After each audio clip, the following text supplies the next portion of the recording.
Horar sadii fi hora Finfinneetiin nagaan geessan jechuun barbaada. Baga waliin nu geenne horar sadeetii fi hora Finfinneetiifis. Mee godina kamirraa dhuftanii maal qabattanii dhuftanii wanni godina keessatti beekamu immoo maali? Kana ibsa gabaabinaan nu kenni. Ani maqaan kiyya Ra'iisaa Adam jedhama. Itti gaafatamtuu aadaa fi turizimii bulchiinsa magaalaa Sallaati.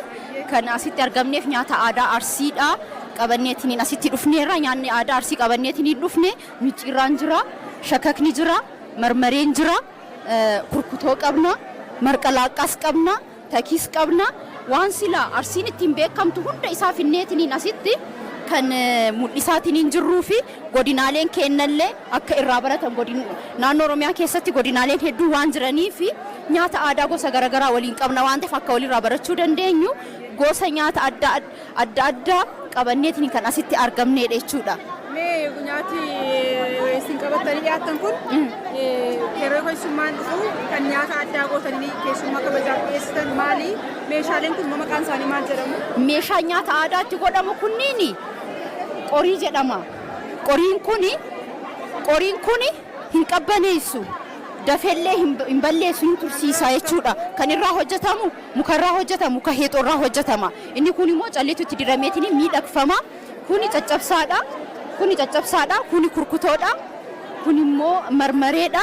Nyaanni aadaa Arsii baay'een isaa baay'inaan kan keessummaa gugurdaadhaaf kennamuudha. Bakka garaagaraa yoo deemamullee nyaata aadaa Arsii kanatu qabameetiin hin deemama. Mana keessatti akka dafameetiin abbaa manaa ofiitiif, keessummaa ollaatiif, nama dafee nama dhufu sanii fi marqatu marqameetiin hin kennama. Fakkeenyaaf amma kuni marqa.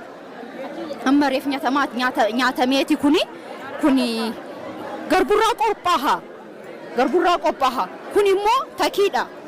Kunis takiidha.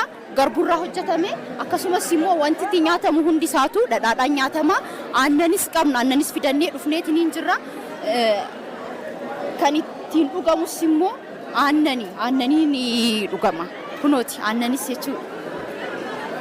Kanaaf bifa kanaan akkanatti miidhagnee nyaata aadaa Arsii keenya mul'isuudhaaf bifa kanaan kan qabanneetiin hin dhufne ta'uu isaati. Baga geessanii isiniin jechuu barbaanna. Godina keessan carraa kamittiyyuu beeksisuudhaaf haalli kun mijataa ta'uunsaa namatti tola. Ammallee ayyaana kanarra deebiidhaan baga geessan isiniin jechuu barbaanna. Nullee baga ittiin geenne jechuun barbaada. Akkasumas immoo biiroon aadaa fi turizimiidha. Akkasumas immoo mootummaan naannoo Oromiyaadha.